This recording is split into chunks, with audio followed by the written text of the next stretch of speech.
All right.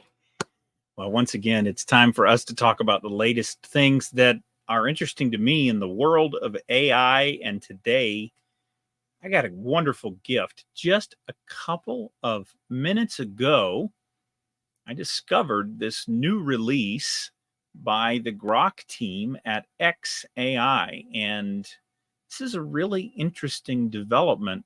And I was actually planning to put together some other information for tonight's presentation, but this is really interesting. And I thought I'd just bring it straight to you right away. This is just out tonight. A few hours ago, they released an update to the blog for Grok 1.5. And there's a couple of really interesting tidbits here. The first is it's the 1.5 release that we were all expecting, but it includes the distinct capability of vision. Now, this is the preview that they're giving us through the blog.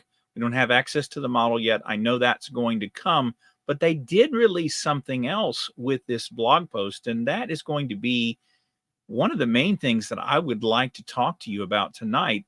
In particular, what the Grok team has worked on is they've taken the 1.0 release that has been open source, that is totally available to anyone to download and run. And I did see not that long ago that there are people out there that are working on the quantization so that you can run it on your own system.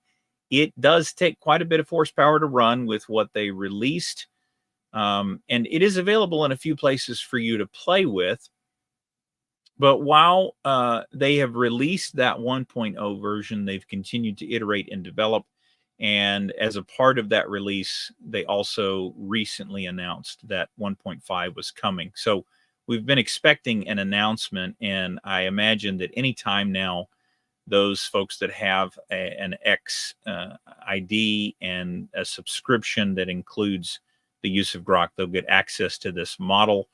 I'm kind of excited about having yet another vision model to work with and play with. But what I find interesting is the other details that the x.ai team shared with us in the release, because this is kind of a big deal.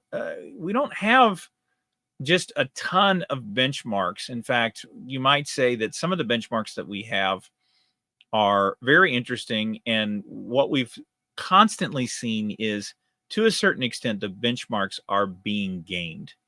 And this is a critical point for us to understand. Anytime someone creates a benchmark or a test, there are opportunities for those benchmarks to be manipulated, for the data sets to be scrutinized after the release of the benchmark, and the performance characteristics of a model to be tuned to respond well to a particular benchmark. So with that in mind, what they've shared with us is that there's a number of data sets that they have tested this new Grok 1.5 visual multimodal model against, and look at these benchmarks. So we've seen many of these before, but what I want to highlight to you is this new benchmark down here called RealWorldQA. And look at that. The scores across the board put Grok 1.5 in the leader position for the model. And this is interesting for a couple of reasons. Now, to be fair, they've disclosed these other benchmarks that were already available and released. So they have evaluated Grok 1.5 across a couple of different models and published those results. So that's really good. If you look at the very first one, the triple MU, the multidiscipline, it obviously does not have the best score for that benchmark. So they are releasing the raw results. We don't know if the results that they have here for Grok 1.5 are at all tuned toward the benchmark or not. And I'm not even making the conjecture that the Grok team has created this new benchmark, RealWorldQA, with the goal of their model being the best. Obviously, what you pay attention to gets improvement. So if they built a model and they were using that model to evaluate the efficacy of this new AI version, then it's going to perform well.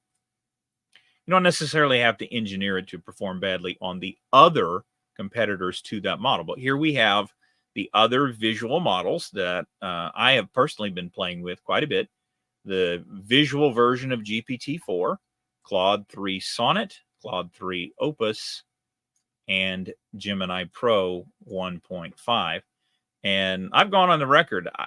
I think all of these models are very good. And if you're using something other than these models, I think you definitely need to get your hands on these if you haven't had a chance to play with them, because they really are representative of the cutting edge of AI capabilities today that we all have public access to. But I want to talk a little more about this real world QA, and I'll come back to that in a minute. But before we go on to the benchmark discussion, they did share with us some pretty interesting releases in terms of what Grok 1.5 can do. And this is the limit of what we have available today, because again, they've not turned it on, at least not that I'm aware of, for X users. I do have the subscription, so I will be playing with this as it is available. Look, Grok is interesting, but to be totally honest with you, I don't spend a lot of time with it. I play with it every now and then.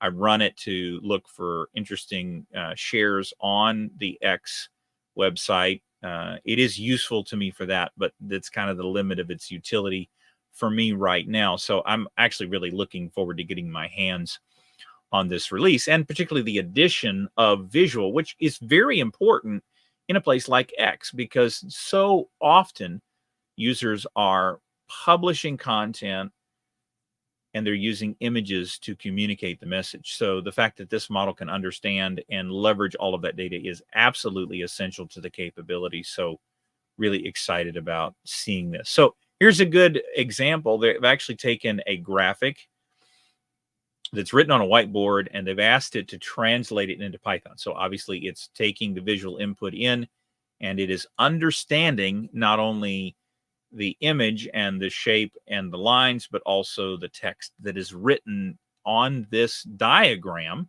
So it has to process and understand the diagram and the written text.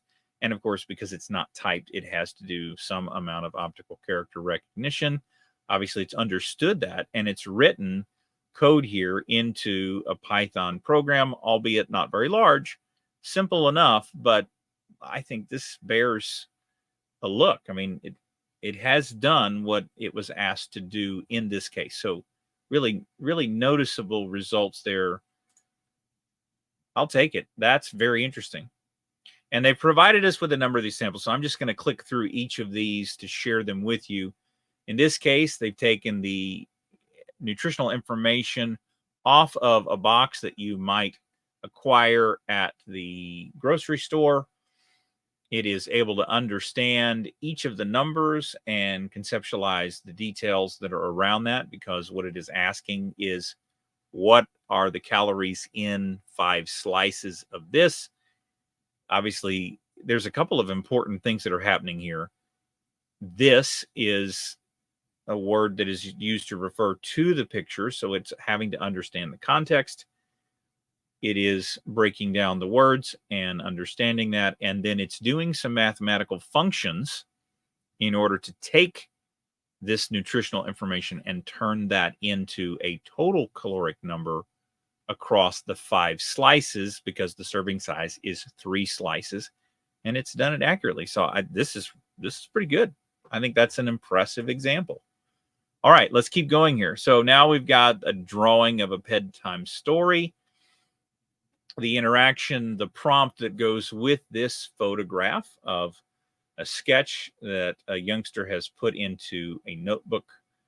It's told it's searching for an opportunity to create a bedtime story based on the drawing. So, I mean, this could be an interesting scenario. I've got young kids. We've had many an interesting bedtime evening, and stories and songs are definitely part of that. So seems like a pretty good use case to me. And Grok actually comes up with a story to go along with the picture. And as you're going through here, there's a couple bits and pieces that are incorporated in here. This is pretty interesting, because not only is it taking the image as an input, but it's also creating an interesting story to go along with it. And look, it doesn't go on forever. It's a pretty straightforward example. I like the simplicity of the example, but it's not just a simple story. There's some elements in here that I think are kind of interesting. The inclusion of Timmy's notebook, the use of venturing into the forest, a folded paper boat, time to head back home, and of course, closing the story with full of love and a mind full of dreams. What a good way to go to sleep. That's pretty great. I really, another great example. Now, some of these are kind of simple, but this is really essential to being able to work with the models. It doesn't have to be complicated in order for the visual model to be particularly useful.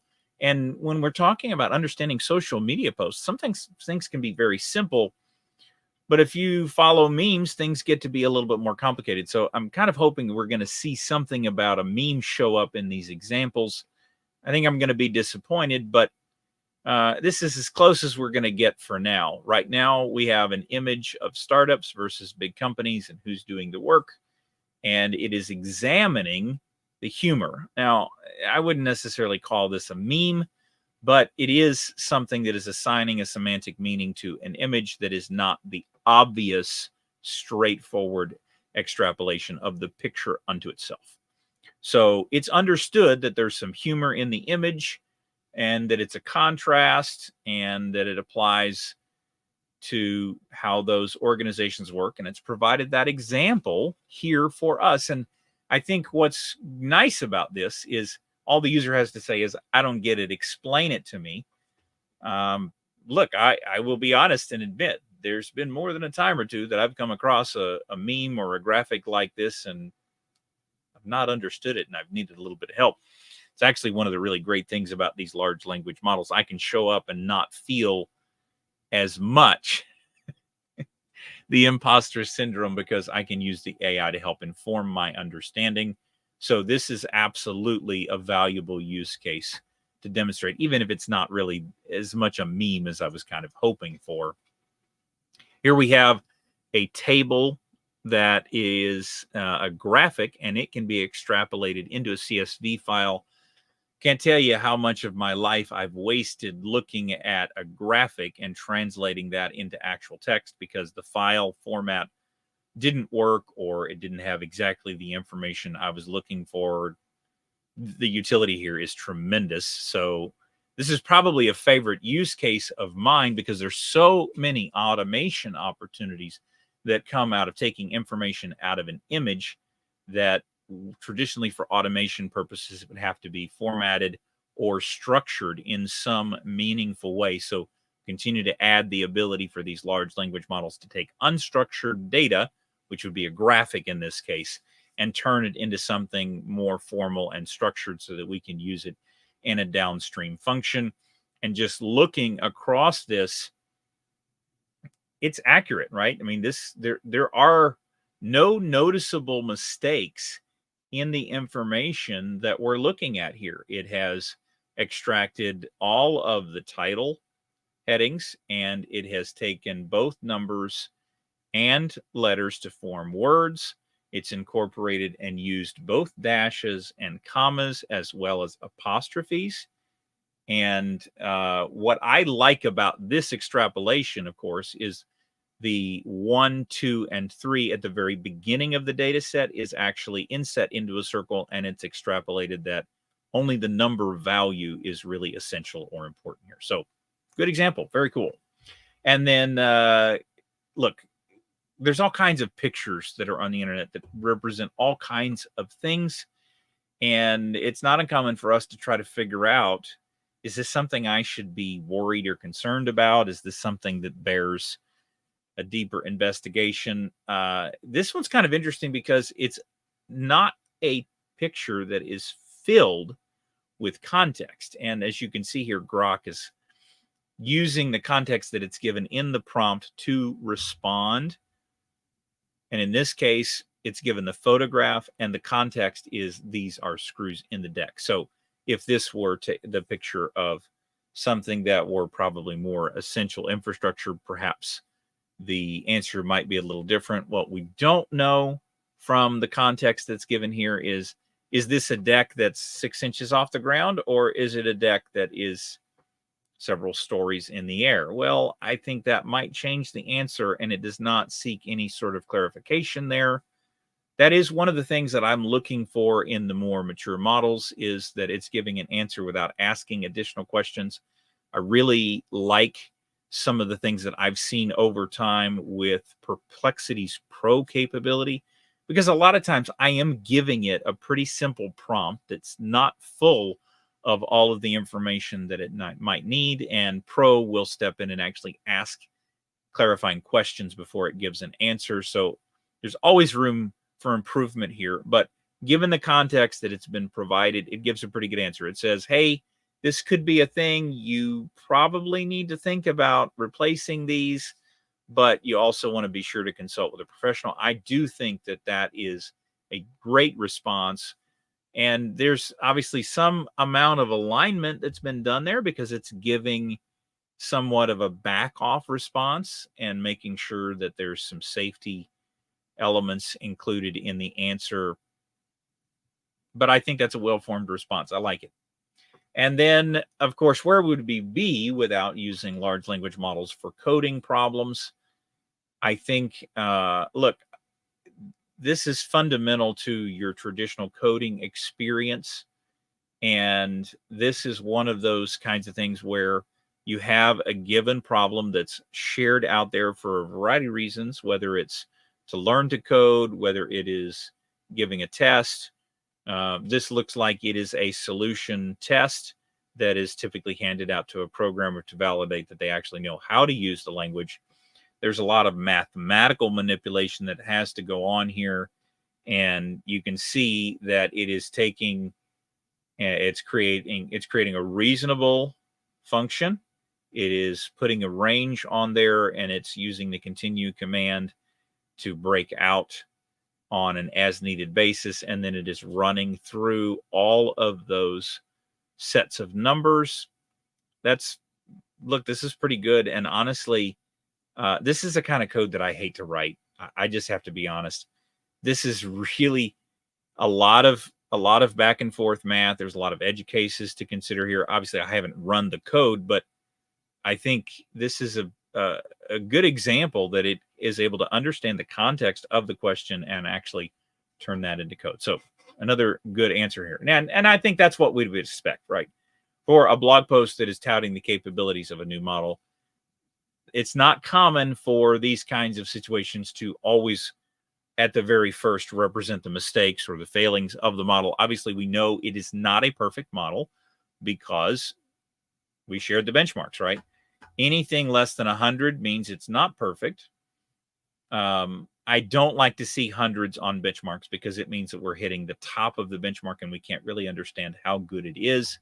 We want to be able to evaluate this with a set of criteria that's going to help us understand, is this any good at doing these things? So let's talk about this benchmark as we close out our time today.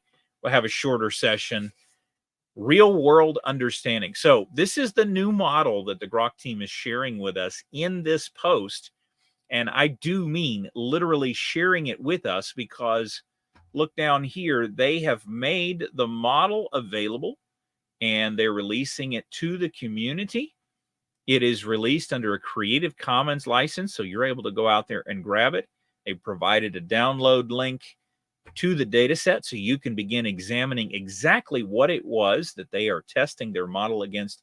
But they provided some great examples for us to look at here. I think these are kind of interesting.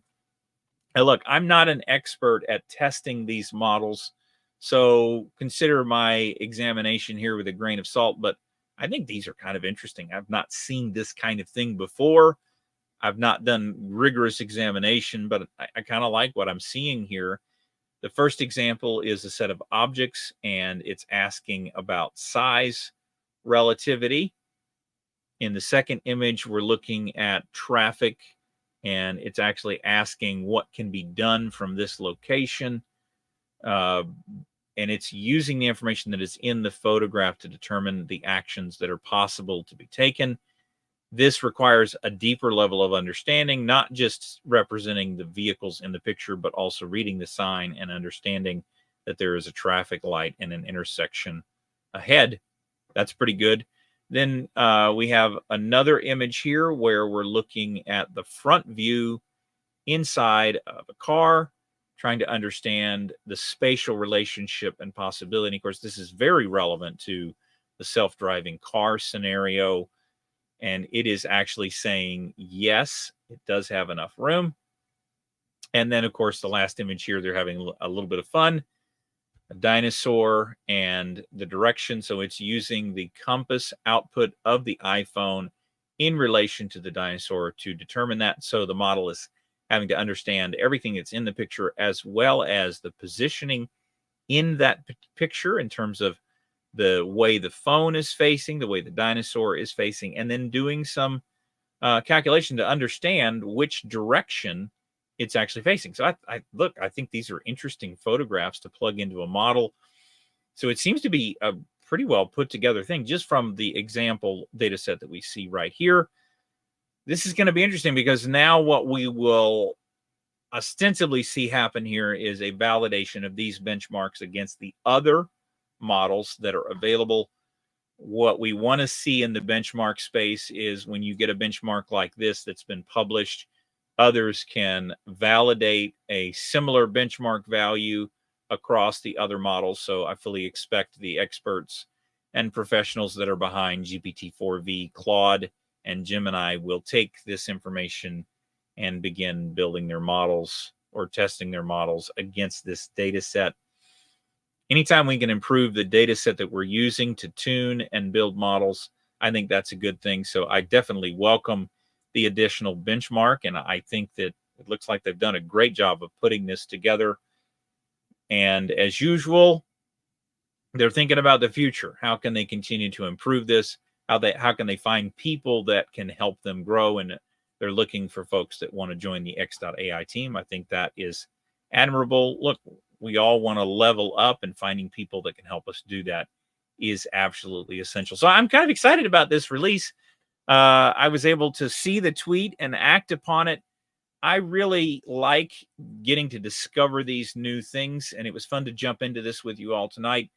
Look, I see a few of you are on the live broadcast. If you have any questions before I close out tonight, I'd love to hear from you. I'm having fun putting this together, staying busy, always learning new things and finding new insights. If you're looking for information on something in particular, maybe there's a question you have out there, I'd love to hear from you. Maybe it's something I can bring up and share here on our live meeting. And if not, there's plenty of new content always being released. I just happened to stumble upon this tonight and I got really excited. So I felt inspired, and it was a great opportunity to share this with you all. I hope you're doing well and go make some AI mistakes. We'll see you next time. Have a great weekend.